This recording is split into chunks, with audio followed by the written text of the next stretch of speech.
And if he went to a black church, if he went to the Wild Wild West, he'd be asked to sit down front. Well, maybe not in Freddie's church. No, not in Freddie's church. Freddie don't play that. Right? So, we must socially isolate and ostracize those in our culture that do not give back to their own people. We don't have a whole lot of brothers who could write a check for $40 million and have anything left over. And then most of our athletes end up broke. And only a handful of them, we know who they are doing it. They go through millions, hundreds of millions of dollars. They give nothing back to their own people. And we allow that. That's okay. So as long as it's okay with us, it's going to be okay with them. So we must fix that. That's a consciousness. The third one, this is a tough one. We must coalesce around our vision and not just our pain. Every time somebody puts a bullet in one of our children's head, yes, we will saber rattle, we will march, we will yell, we will scream, as we should. We should be fighting for social justice on all fronts, no question about that. But try to organize black people around economic development, wealth creation, starting and building new businesses. Call for a march on that. Call for recycling black dollars. Call for boycotting businesses that do not support us. I don't know what BMW does for black people. I'll be honest with you, I don't know what BMW does. Now, maybe they do something, but I don't know what it is. Right? But black people buy more BMWs than any culture in America. And I don't know what they do. I don't see them at black conferences. I don't see their ads in black newspapers. I don't hear their ads on black radio. You ever hear a BMW ad on a black radio station? Oh, no. You go to BMW and ask them for advertising or event or sponsorship support. They say, oh, no, no, no. We don't support those things. We can reach black people through general market, and they're going to buy our cars anyway, whether we advertise to them or not. I know what Toyota does. I know what Ford does. I know what General Motors does. I know what Chrysler does, but I don't know what BMW does. But we buy more BMWs. Consciousness. Consciousness. Stop buying BMWs, y'all, and see what BMW would start doing in terms of investing in the things that are important to you.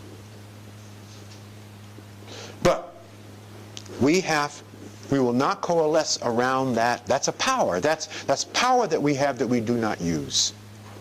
Shame on us. Finally, I talked about it already. We have to connect the dots. We must leverage our collective resources and intellectual capital. That's the final thing that God wants us to learn how to do, is to work with and through each other. But that will begin with self-love.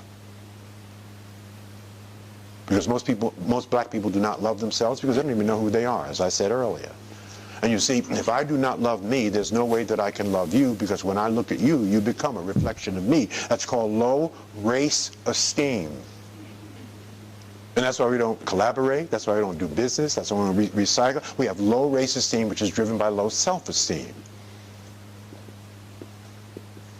So, that's part of connecting the dots. It's one of the things, for those of you who've come to the conference, you know that we have an African-centered opening. In other words, we go through the traditional prayer that we always do with everything that we do, generally speaking, and then we have a libations, and we honor the ancestors. We have a whole presentation on our ancient history. Our ancient history. So, connect the dots. And finally, we have to think entrepreneurially. In every single thing that we do, we must think entrepreneurially. Not only in terms of starting and building our businesses, but even for those of us who are working in the public and private sector workplace, we must take ownership of our responsibility. That's thinking entrepreneurially. Treat it like it's your own. That someday you may pivot out, as I did, and begin starting or start your own business. So if you think entrepreneurially, even when you're working for somebody else, or as we like to say, even if you're on the plantation, think entrepreneurially. What can you learn? How are they doing this business? What is the business model? What is my role and responsibility in this business model? And then you take that knowledge. Is what I did with Procter & Gamble. It's what I did with United Way. It's what I did with the Ford Motor Company. I took that knowledge back to my own community, started my own business, and began teaching what I learned at the feet of masters. Procter & Gamble, 13 years, they're beasts. They invented branding, marketing, and promotion. Why not learn from the best? So I tell young brothers all the time, yes, you want to start a business, no question about that, someday. But learn on somebody else's dime. You know how much money I messed up of Procter & Gamble's? I mean, literally millions. Right? Mistakes I made 13 years, right? Messing up their money, learning, marketing, and branding. Right? That's mistakes that would have cost me. So, there's nothing wrong with working in the public and private sector so long as you have an agenda that allows you either at some point in time to pivot out of that and start to build your own business so you can create work and jobs for our people, or have a side hustle. There are two things going on in America 24/7. Somebody's buying and somebody's selling. Right now we're doing all the buying. So I say to brothers and sisters, learn to sell something. Sell something quarter time, half time, full time. You know, if you bake cookies, put them in a box and sell it to somebody. If you live on a farm, take the manure, put it in a bag, put your name on it, and sell it to people. You could be an entrepreneur. But stop doing all the damn buying. That's what we do. That's all we do. We buy stuff. You heard me? We don't produce anything that we buy, and we don't sell anything that we purchase. So, think entrepreneurially. Understand the litmus test question. Is what I'm about to do good for my people? Finally, a couple of habits. I already told you about one bad habit we have. There are three habits I would like, if I could wave a magic wand and embed these three habits into the subconscious mind of black people, I would do it tomorrow. And you wouldn't even know it. It would change the way you look at things. What is a habit? And a habit is an acquired behavior pattern regularly followed until it becomes involuntary. We have to develop habits. Oftentimes, most of the things, half of the things we do, we're doing it by habit. We're driving, and we're on the phone. How do you drive and be on the phone? It's a habit. It's a habit you develop. Okay? So, three habits. You don't have to write them down. They're on the frog card. Habit number one. An insatiable appetite for personal growth and development driven by constant never-ending improvement and lifelong learning. Right?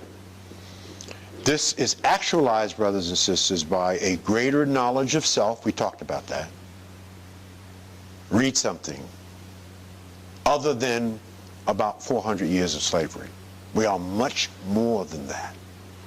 There is a powerful and awesomely written history about who we really are.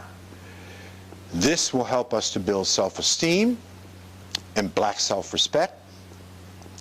This will be actualized by less entertainment. I already talked about the 10 hours of television a day that we watch. Develop reading habits. Make sure, and most importantly, even if you don't develop the reading habits, although your children will model the behavior that they see from you, make sure that your children can read. That's the most, you want to educate your children, you want to do the most important thing you can do for your child. The most important thing that happened to me in my lifetime was I fell in love with reading because of a third grade teacher, Mrs. Lambert, who understood that in third grade I was probably reading at a kindergarten level. Right? I'm from the hood. And we didn't have books in our house. We couldn't afford them. And so she noticed that, and she said, "Georgie boy," that's what they used to call me, "Georgie boy, we're going to make sure that you could read. So this class is for you. is only going to be about reading. So the only assignments I'm going to give you are books to read, and then you're going to write little book reports. And you're going to do that for the whole year. Right? And so I did. I fell in love with reading. I connected reading with love. How did I do that? I noticed that every time I read